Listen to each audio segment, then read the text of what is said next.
Ok, ya. Ok, listo. Muy buenas a todos, espero que estén muy bien. Ahí vamos a hoy a compartir con un gran músico y una gran persona que en la música me ha regalado por dicha, un gran profesional y como dije, persona. Así que le voy a dar la palabra para que Israel se nos presente, por favor, y que nos salude. Hola, ¿qué tal? Yo soy Israel, baterista en México, actual baterista de Akira Yamaoka y del proyecto Silent Hill. Muchas gracias más bien ahí por aceptar la invitación. Sé que ha estado muy eh, saturado todo este tema de las invitaciones, porque para nadie es un secreto que él es una persona bastante solicitada, igual que, que uno, de ver. Gracias, así que por si la chica te dice, no, entera. El detalle es que vamos a conversar un poquito más de nosotros al principio para después luego irnos de lleno con ciertos temas más densos. Así que vamos a hacer una pregunta un poquito más específica en el aspecto de la música, ¿verdad? Que es lo que nos trae acá. Israel, por favor, te va a pedir que nos digas cuál fue tu primer acercamiento a la música, por favor, si está bien. Claro, claro, como ya lo platicábamos anteriormente, hubo dos acercamientos a la música que me ayudaron a definir mi camino, ¿no? Claro, claro. El número uno, como lo habíamos comentado, pues yo era un niñito, pero me acuerdo haber escuchado en la radio en México, que era una radio muy diferente, la canción de One de Metallica, ¿no? Entonces yo me Excelente canción. acuerdo esa cuestión de los dobles bombos, aparte de teque, teque, teque, ten, teque, teque, teque, ten. De alguna manera me llamó muchísimo la atención en mi mente de niño, se me hizo algo como de guerra, que curiosamente la canción es sobre los horrores, ¿no? De la Correcto. guerra. Entonces, como que a mí me llamó la atención muchísimo. Eso fue el escuchar, ¿no? Y la otra parte que confirmó mi llamado, por así decirlo, a la música fue ver a los músicos de Luis Miguel o ex músicos de Luis Miguel se hicieron cristianos y dieron un concierto en vivo aquí en Guadalajara. Mis papás me llevaron casi a fuerzas porque como que no me interesaba mucho ir, Claro. pero cuando los vi me volaron la tapa de los sesos, unos súper musicazos, ¿no? Y Increíble. fue el solo de batería del baterista que se llama Álvaro López. Fue el solo de batería lo que confirmó como mi llamado específico a la música, a la batería, perdón. Porque en mi mente de niño era una batería muy grande, entonces se veía como si fuera un tanque, como si fuera un arma. Y Claro, todos claro. los redobles, todo eso para mí eran como balas, sonaban como metralleta, ¿no? Trr, trr, trr, así. Entonces, pues eso fue como que, como te decía, que confirmó mi llamado a ser baterista. Cambió toda mi vida a tan temprana edad. Increíble, ¿verdad? Con esos pequeños detalles, como, bueno, de hecho, siempre se ha caracterizado, tal vez, eso dicen que muchos los músicos por tratar de embellecer mucho los actos. De hecho, cuando te escucho hablar de eso, es algo que de cierta forma se nota que viene desde muy adentro. Así que no, o sea, se nota que no lo estás inventando, esa es la ventaja en esa parte. Entonces uno digo, qué auténtico suena, más bien agradezco esa parte tuya. Y como compartir un poco también, de hecho, recuerdo que mi primer acercamiento siempre fue como lo mencioné antes, siempre ha sido la música romántica por parte de mi madre, que le ha encantado la parte de los cantautores italianos. Te pregunto, ¿la batería entonces era eh, tu primer tu primer acercamiento a un instrumento? Sí, definitivamente. Te digo, realmente o sea, creo que vi alguna vez a mi papá tocar la guitarra y vi otras cosas, pero nada me llamó la atención como la batería. Cuando vi a este baterista, me di cuenta que era lo que yo quería hacer y era lo que intenté tocar ya por siempre, ¿no? Qué bueno, qué bueno. De hecho, me mencionabas sobre tu abuelo, ¿verdad? Que también fue un músico. Entonces, en esa parte, tu abuelo era, ¿verdad? No me Sí, equivoco, ¿verdad? Ah, ok, sí, así es. perfecto. De hecho, también mis abuelos también fueron guitarristas. Entonces, eso es como ya herencia, ¿verdad? Entonces es lo bonito, ¿verdad? Que se va transmitiendo de generación en generación. Y en esta parte, te fue difícil, bueno, me mencionabas también que a veces había un poquillo como unas riñas, por decirlo así, que estabas todo el tiempo en la batería y esas cosas, siempre tal vez llevabas mucho tiempo ahí, tal vez, no sé si cómo eras en la parte del estudio, digamos, en la secundaria o algo así, o sea, hubo una bronca bueno, problema para seguir, por decir así, problema, pero no sé, digamos, fue ¿cómo se le diría? Un distractor importante. Sí, no, definitivamente. Sí, como te decía, ¿no? Mi abuelo era músico profesional de Big Band, que tocaba esta onda tipo Glenn Miller, hasta Pérez Prado. Él estuvo con grandes orquestas aquí en México y en Guadalajara. Entonces, él les inculcó a sus hijos no vivir de la música, precisamente porque era muy difícil, ¿no? Era una situación complicada, mucha disciplina, a la vez no hay mucha estabilidad y todas estas cuestiones. Claro, claro. Entonces, pues mi papá tenía su profesión y mi mamá creció precisamente con esta idea de mi abuelo de no dedicarse a eso, de dedicarse a otra cosa. Entonces, creo que como hobby, me ayudaron y me impulsaron en cuestión de, me regalaron mi primer batería en mi cumpleaños y todo esto. Y como ya te comentaba antes, mi familia venía de la Iglesia Católica, que era, la música era muy más tradicional, más solemne y todo esto. Y de repente me llevan a la Iglesia Cristiana, que es música, o sea, cuando menos en ese entonces en México nunca se había visto una asociación religiosa, por así decirlo, una organización, ¿sí? Claro. Con banda, con música, batería, guitarra, bajo, teclado, era increíble.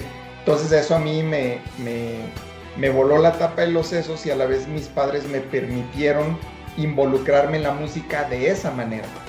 Claro, claro, por supuesto. Mi llamado, yo sentí desde el principio que era no solamente para eso, sino era para más cosas, ¿no? A mí me seguía llamando muchísimo la atención, como te dije, Metallica y muchos otros grupos. Ajá. Y se convirtió en una pasión absoluta en mí. Era lo único que quería hacer, era lo único que hacía. Estaba todo el día pegado ahí y era una pasión, como te lo comenté antes, para mí se había convertido casi en algo de vida o muerte. Y creo que ahí fue cuando se convirtió en un reto y un problema en la familia, precisamente por lo mismo. Claro, claro. En la parte de formación, entonces habíamos hablado de que ¿decidiste o no decidiste? Digamos, ¿fue tus padres los que te llevaron o fuiste tú? En el sentido de, o sea, ellos me llevaron a ese primer concierto. A partir de ahí, yo ya estaba como que batería todo el día. Ajá. Entonces, mi papá me regaló una batería en mi cumpleaños y de alguna manera canalizaron eso hacia la iglesia cristiana, porque en ese entonces las iglesias cristianas tenían bandas, tenían grupos. Claro, entonces me ayudaron en ese aspecto. Pero te digo, cuando yo lo empiezo a tomar como una profesión, me empiezo a enfocar todo mi tiempo, mi conocimiento, mis fuerzas, mis energías y mi creatividad para dedicarme única y exclusivamente a la música, ahí ya se vuelve un reto en la familia, la verdad. Claro, claro. Los padres te compraron tu primera batería y pues, o sea, fue, me imagino que ese momento súper extasiado de querer ahora tocar lo que tú querías, tal vez. O sea, o en ese momento, ¿qué te pasaba por la mente? O sea, cuando ya viste ese instrumento ya en tu casa, porque una cosa es verlo y ir a tocarte allá, digamos, en un lugar, pero una cosa es tenerlo en tu casa. Claro, no, pues olvídate, es el sueño más grande que podía tener en esa edad a la fecha. O sea, es como si ahorita, no sé, me regalaran un Ferrari o algo por el estilo. Sí, no, algo increíble, digo, me quedé totalmente pegado al instrumento. Qué hermoso. De hecho, sí, yo recuerdo que mi mamá fue la que con un aguinaldo, bueno, me imagino que allá también se llaman así, de aguinaldo, sí. No sé si sí. Ok, perfecto. Y con aguinaldo ella decidió comprarnos, porque yo tengo un hermano, de hecho casualmente él ya ahora obtuvo el bachillerato por enseñanza musical, entonces también, o sea, es algo como muy, también muy, muy profundo esa parte, porque en resumidas cuentas, y pues él siguió en la parte formal y yo básicamente un poco más en la parte práctica y fiestera. Entonces, pero tú me entenderás. Y el punto es que nos compró una guitarra y pues y fue lo más hermoso. De hecho, ahí la tengo, pero está súper deteriorada, pero ya con eso, después luego mi papá compró otra ya con otro aguinaldo de él y así fue, con poco a poco se nos armó el lugar. Pero es algo muy hermoso porque una cosa también es comprártela tú mismo, ¿verdad? No sé si has tenido esa experiencia con decir, es que lo comprado ya por uno mismo, lo que cuesta más, a veces uno lo valora más. No sé, ¿qué piensas de eso? Sí, claro, no, pues es que es como todo, ¿no? Creo que cuando eres niño como que no sabes las penurias que los padres a veces tienen que pasar, ¿no? Para proveerte de todas estas cosas. Claro. Pero a la vez, cuando tú lo haces por ti mismo, pues es una sensación de logro y de independencia y a la vez de inspiración, porque era el reto de, bueno, o sea, no soy rico, lo que sea, pero esto, pues tengo que hacerlo producir, tiene que valer la pena. Evidentemente, por supuesto. Ahora, tu primer proyecto o tu primer banda, así ya hablando un poco más ya cuando ya te has formado o has tenido ese conocimiento, ¿lo recuerdas? ¿O cómo fue? Pues, o sea, grupos, yo empecé, o sea, con grupos desde la, yo creo que secundaria. Si has tenido una banda en sí, en donde sea, o si ahorita estás en un proyecto así, digamos, que sea completamente pues de composiciones propias, así en la parte tuya también que hayas aportado, no sé. Bueno, o sea, pues creo que toda mi carrera, creo yo, he tenido como que alguna banda o algún proyecto mío. Pero lo que yo intenté y creo que lo que hacemos varios colegas por acá es, estamos como decimos aquí, navegando entre las dos aguas, ¿no? Es una línea muy delgada, es decir, quiero vivir de la música, pero también quiero proponer, ¿no?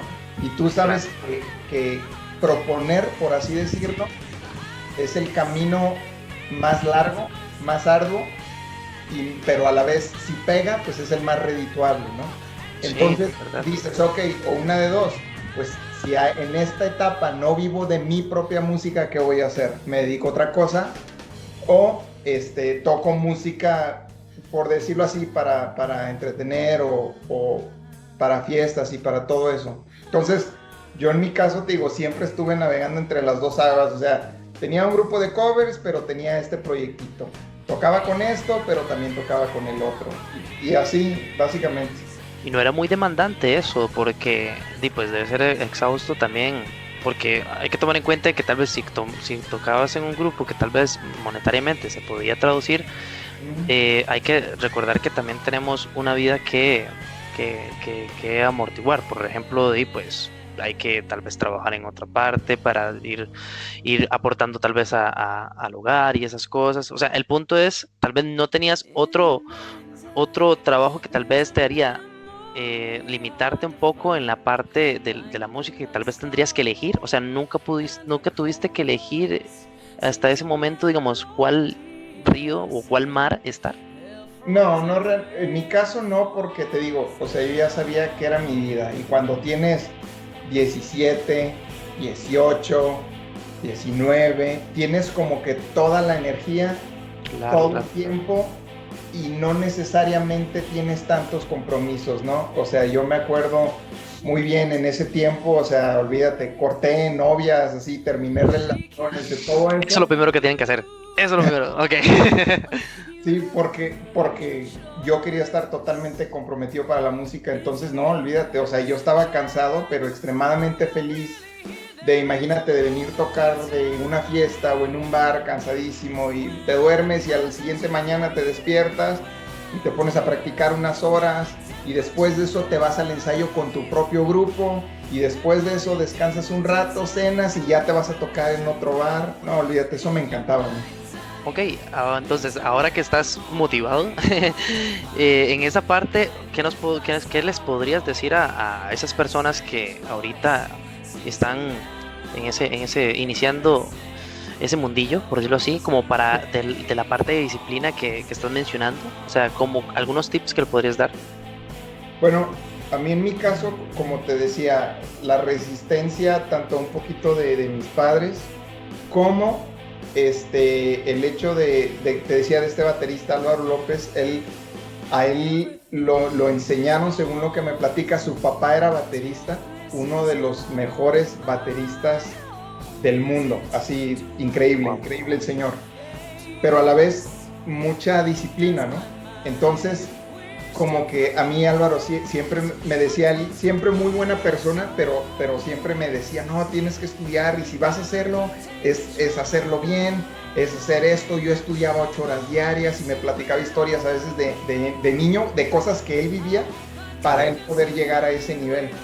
Entonces, después de eso te comentaba que yo entré a la escuela de música. En la escuela de música me tocó un maestro que se llama Felipe Espinosa, le dicen Tanaka acá en México.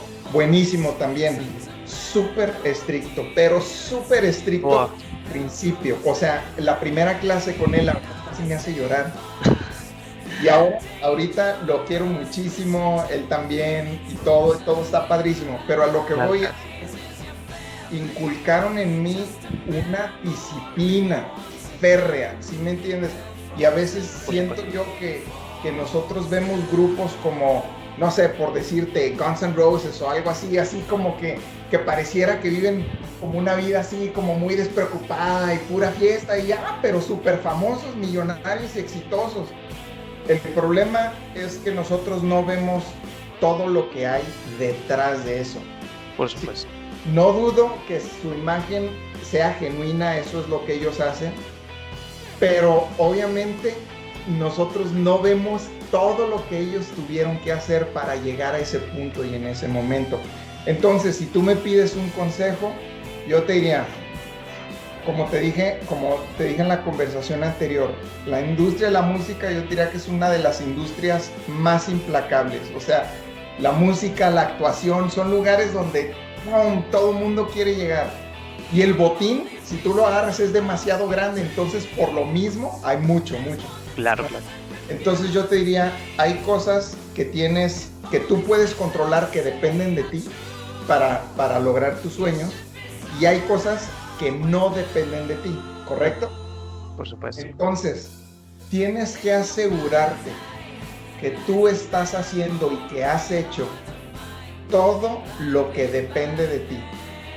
Tu vida entera, tus decisiones, tus horarios, tu tiempo, tu energía y tus sacrificios. Eso es lo más importante. Excelente. Yo Sí. creo que si tú haces todo lo que depende de ti y sacrificas todo lo que haya que sacrificar, relaciones, amistades, tiempo libre, juventud, tu vida, ¿sí? Exacto. Tus pensamientos y todo. Y yo creo que si tú haces eso, de alguna manera u otra, creo que el nivel al que vas a llegar, se acomodan las cosas que no están bajo tu control, ¿sí me entiendes? Porque eso fue lo Claro. que me pasó a mí.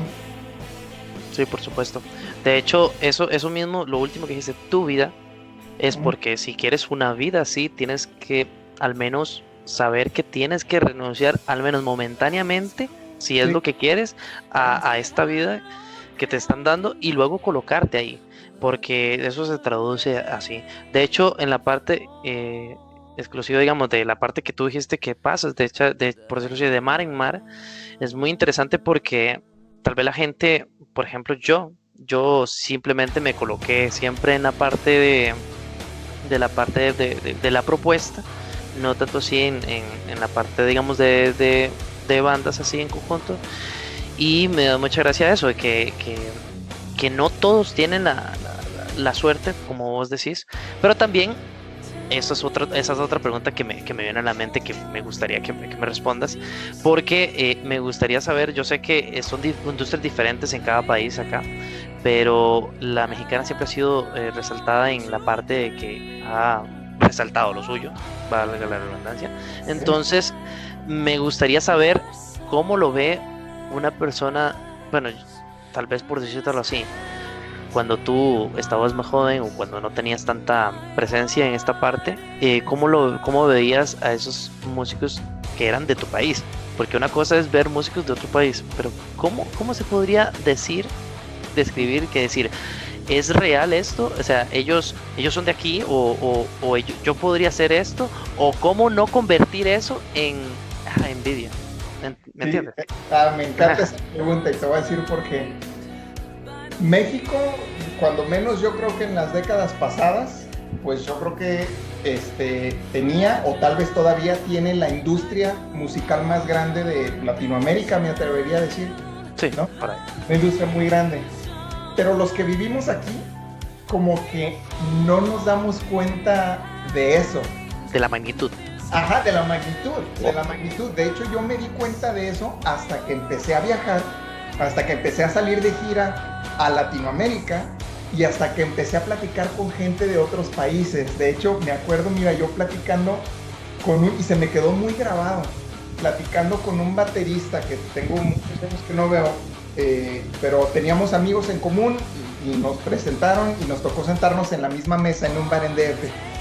Se llama Ezequiel Gilardi. Él para mí es uno de los mejores bateristas de Argentina, es buenísimo. Y Ok. él ahorita toca creo que con Ricardo Montaner o alguien así. ¿En serio? Sí, sí, sí. Wow. Entonces estábamos platicando y yo me acuerdo, le dijo, oye, ¿cuánto te viniste a vivir a México? Sí, me vine un rato. Él tocaba con un cantante argentino que se llama Diego Torres. Ah, sí, Diego Torres, el de saber que... Ajá, creo que es. exacto. Wow, Era dale. el baterista, entonces se vino un rato a México, y yo le decía, oye, y por ejemplo, ¿qué diferencia ves, por ejemplo, entre los músicos argentinos, los músicos de aquí de México? Le decía, ¿es igual, es lo mismo? ¿O hay algo, has tenido algún shock cultural? Y me dijo, he tenido uno, y te voy a decir cuál es. Dice, nosotros en Argentina pensamos, dice, Con el pensamos acento. en Luis Miguel, dice, artistazo, o sea, pensamos en Cristian Castro, artistazo, pensamos en Juan Gabriel y en todos estos grandes nombres, ¿sí? Y de repente, dice, a mí me daba shock que yo platicaba con un amigo o con otro baterista y le decía, ¿con quién estás tocando? Por ponerte un ejemplo, ¿no? Ah, pues no sé, tengo unas fechas este fin de semana con Cristian Castro y luego me voy a ir con fulano y luego con otro fulano, así artistas. Y decía, pero lo decían como si fuera cualquier cosa, dice. Cristian Castro, dice, es un artistazo en Argentina y en Sudamérica. Entonces dice, eso me causó shock. Entonces, para contestar tu pregunta, te digo, como que lamentablemente o no sé, como que a veces lo damos por sentado, ah, sí, artista fulano, ah, sí, artista mengano, ah, sí, artista, Claro. sin darnos cuenta de veras lo privilegiados que somos, la verdad, lo privilegiados que somos. Curiosamente, Ah, la última vez que toqué en un bar antes de la pandemia, ujú. estaba platicando con el bajista de Alejandro Fernández. Sí, sí, sí suena ya, ¿no? Alejandro Fernández. Claro, Canta. claro, por supuesto. Sí, sí, sí. Ok. Mátalas. Exacto. Muy buen amigo el bajista. Ajá, ¿en serio? Sí, sí. Y de hecho él tocó en el mismo bar. Pues es que muchos músicos de aquí, los músicos de artistas, tocan jazz en bares y ahí nos vemos y podemos convivir. Y es que esa es la cuestión, ¿verdad? Como que son músicos virtuosos, o sea, porque no es, a pesar de que todo el mundo diga, es que cantan músicas de balada, entonces deben ser unas personas súper básicas. No, pero es que no, o sea, vemos tu ejemplo y yo digo, o sea, este güey, ¿cómo hace? Disculpame, pero sí, es que como te digo, y uno más bien Yo siento que más bien esa es la idea, ser una persona súper versátil que tenga todo ese conocimiento para que el artista te diga, necesito esto, Sí, y es tú que te lo mira, des. hay dos Y por- elementos. oh, Te termino de decir, el Mundo se llama el bajista. Entonces, estaba platicando con Mundo y nos quedamos hasta tardísimo, como 2, 3 de la mañana en la calle platicándonos nuestras aventuras. Y ya, ¿no? Y yo dije, qué bien me cae ese Mundo, lástima que no lo veo tanto porque salimos de gira y todo eso. De repente, prendo la televisión y no sé dónde estaban pasando un concierto de Alejandro Fernández en Viña del Mar. Mega estadio, la gente vuelta loca, el show súper profesional. Y ahí estaba uno tocando acá. Y como que me cayó el 20 de decir, wow, qué increíble de poder decir que es mi amigo, que es mi cuate. Y que yo mira, le hablé desde y, al no- inclusive. y nos vemos de la misma manera, ¿no?